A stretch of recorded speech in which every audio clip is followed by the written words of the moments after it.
Cool. So let's look at how this might work. So let's move to the center. The idea behind moving to the center is we just translate. So we found the center point here, we've defined it. Let's translate it using a vector of where we want to go. This is our translate, right? So if we want the origin down there, we move it down there. And the way that we do that is we just use our existing translation matrix with the center point that we want. So let me show you how that looks. This is my translation matrix. It's going to be 1, 0, 0, right? 0, because we're not changing anything else, just a translation. If you're not sure, now's a good time to pause the video and go find that. There we go. And then my translation, remember here's translation X, translation Y, and then translation Z, which we didn't really talk about. We left it as 1. But in 3D, you can imagine it's just Z. So what we do is we translate by, how should I say this? Yeah, we translate by left plus right over 2. Okay? And we make that a minus. We move away from it. So if my left is if my left is 0, my right is 300, I move by 150. So you find the center point. I should probably just say that. This is a midpoint. And you move by that much. That's all that it is. So if the x is left minus right over 2, then this gives a bit more space. There's no point in crowding it. Let's just make this stretched out a bit. It would have been quicker just to draw it out. Let's do that. All right. And then the y direction is going to be, again, minus. Instead of left plus right over 2, it's going to be top plus bottom. So the average in the y direction over 2. And then the z, I did it again. Okay, z is just going to be this one, minus. And then with z, we haven't really talked about these, but it's not too hard to imagine a far and a near z bound as well. Over 2. And if the z is a little confusing to you, don't worry about it. I'm going to cover this in a lot of detail in the 3D section. So we'll come back to it. But for now, this is our translation matrix. Cool. Let's think about it. Okay. Let's say I want to make this coordinate system here, where it's centered on 0, 0, and then my right is 320 by 320, just like you do in class, right? Minus 320, minus 320. So then my translation is left, which is minus 320, minus right, plus right, sorry, which is 320, with a minus sign over 2. That's a 0. So we don't change it. It doesn't move. It just works, okay? So as I said earlier, there's no change if already centered. Okay. Let's try another example. Let's do, what did I have in my notes? Yeah, let's imagine we have one from, I want to go 0 to 640, right? So then left is 0, plus right is 640 over 2, and we minus, which is minus 320. So we've moved the whole thing minus 320 till we place the 0, well, we translate the other way. But we move the whole thing by 320, so we translate the 0 to that bottom corner, okay? Cool. So this is all it. We move to the center with a standard translation matrix. I'm going to label this T. All right. So number 2 is we had to scale it. Okay? So what we want to do is we want to take our point and we want to transform it from this whatever space we've made up to this range of -1 to 1.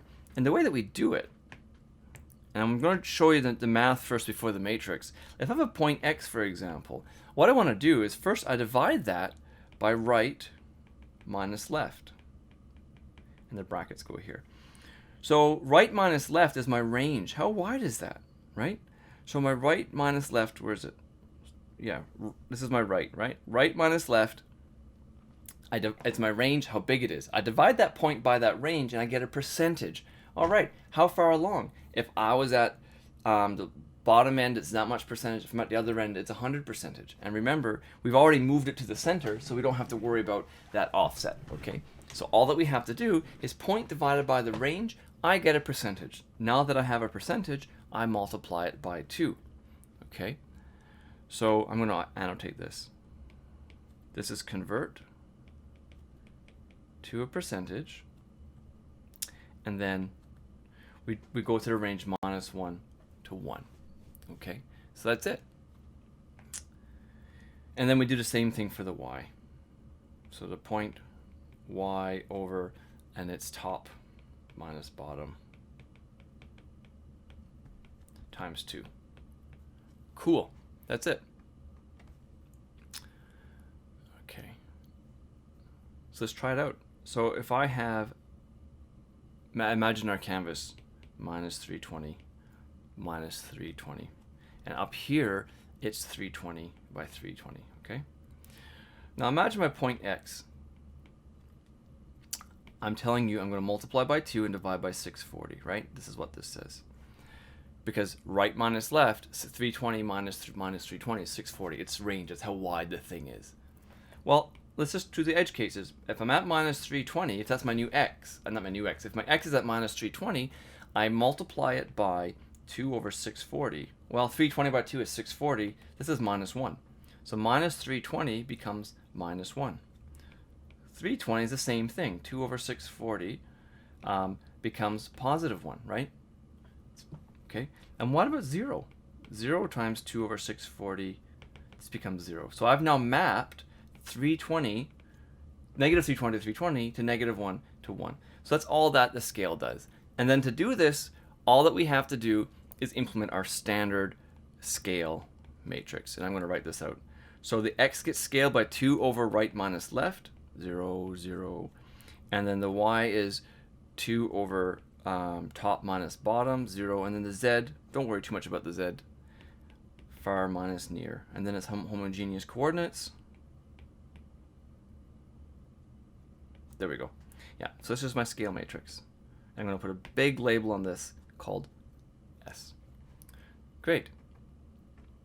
And then the next thing, this is our scale. So if I go back to my list, 1, we did it. Move to the center, we did that. Scale, great. And now we need to flip the left-hand side. Luckily, to flip to left-handed side system, all that we do is we invert. Should we put 2, I guess. Flip to left-handed system. We just invert the Z. Times a -1. And that's really easy to do. This isn't going well. Okay. 1, 0, 0, 0, 1, 0, 0, 0, -1, and then homogeneous coordinates. Here we go. 1, 2, 3. Yeah, good. That's it. And that'll flip to Z, and I'm just going to call this my flip matrix FL. So then we just combine these together, and we have our orthographic projection.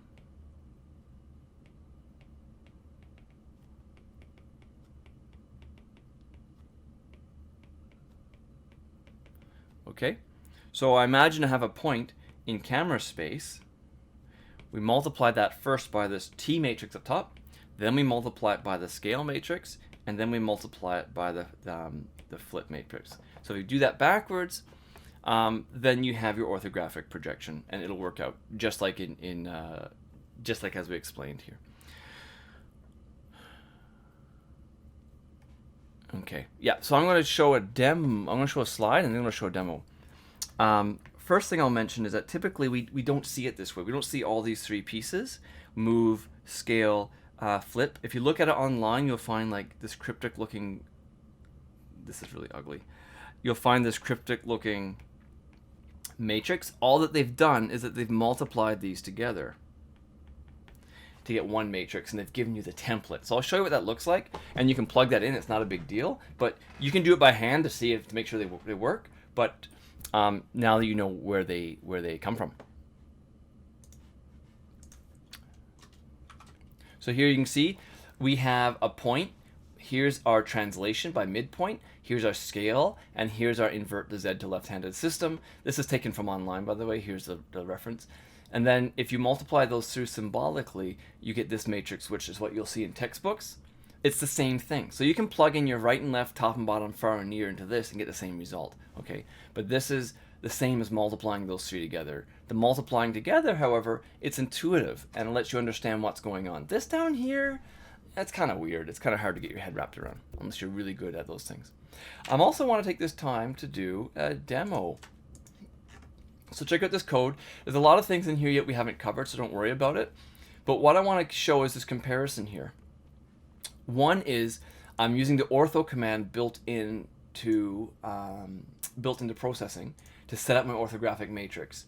And the other one is I'm resetting all my matrices. And so what I've actually done here is given you some code which goes under the hood, which you don't have to memorize this, but it goes under the hood and it clears the projection matrix, it clears the camera and all those combined versions. They're all cleared out. We set them to our identity, so they do nothing. Good. So in that case, if I reset my matrices and we do nothing, then we're drawing directly on our normalized device coordinates, -1 to 1. We're drawing right in that coordinate space. Cool. However, the alternative is I'm setting up an orthographic from -320 to +320. Now this came up in the forums actually, but in processing, like it's supposed to be left, right, bottom, top, but in processing, because they invert the Y, they actually seems to have modified their ortho code to assume an inverted Y. But we're not using their code, we've erased their matrices, so we have to flip our Y. So they flip because they flip, but because we turned off their flip, now we have to flip. And if you didn't follow that, don't worry about it.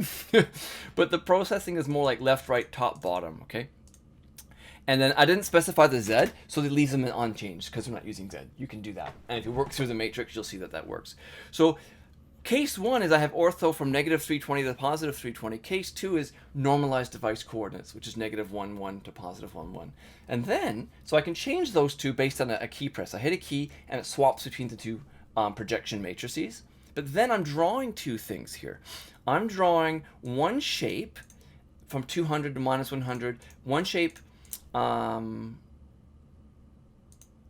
Yeah, this is a house shape, a line loop. This is drawing an asymmetric line shape so we can show that the top of the house is actually upside down.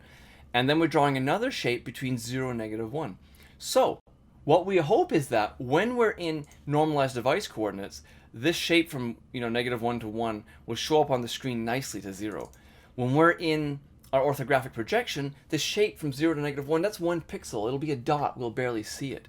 But we'll see this bigger shape. At normalized device coordinates, 100's way away. We won't see it. So what I'm highlighting in this demo is that we're just changing the projection matrix, either by resetting them all to nothing or using the ortho command to set it up like in the slides. And we can see how the same drawing commands can have different results. All right, so we start out in ortho is off, so this is a normalized device coordinate. So we're seeing 0, 0, 0 at the middle, and then this up here is my vertex of -1, -1 down here to 0, and then 0 to x -1 here, and then from 0 to 1, x of 0 and y of 1. So we're seeing that here. But we don't see the other shape. If I hit my key, aha, I don't know if you can see it in the video, but there's a red dot right in the middle. Maybe I can zoom in. That's never been that successful in the past. There we go. Can you see the red dot? There's a red dot. Okay. So there's a red dot in the middle. But now we can see this, because we're going from -320 to +320, this object that goes to -100 goes about 1/3 of the way to the edge of the screen. So now that I've set up my ortho, I can see this other coordinate system. I'm not changing my draw commands. I'm just changing my projection and what I see and what 1 unit in my world coordinates means in terms of system coordinates. Here, 1 unit in world coordinate is half the screen.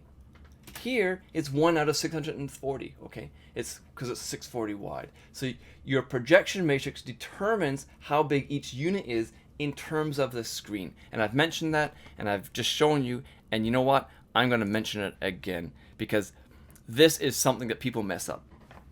So we did slide 11. And we did a demo. That was sketch 2. All right, so here's the note I want to make.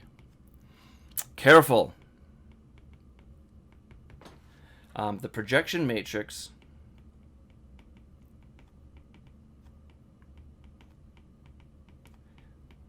sets up the screen coordinates and scale. Thus, the world to screen ratio. Okay. Even though we break up our matrices, so I keep saying you draw an object and don't worry about anything else. This is fundamental. Okay. So if you change your projection,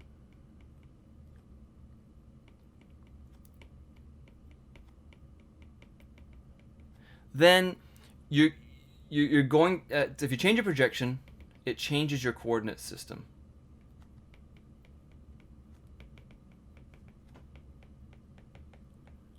You have to carefully consider what this means for your camera. For example,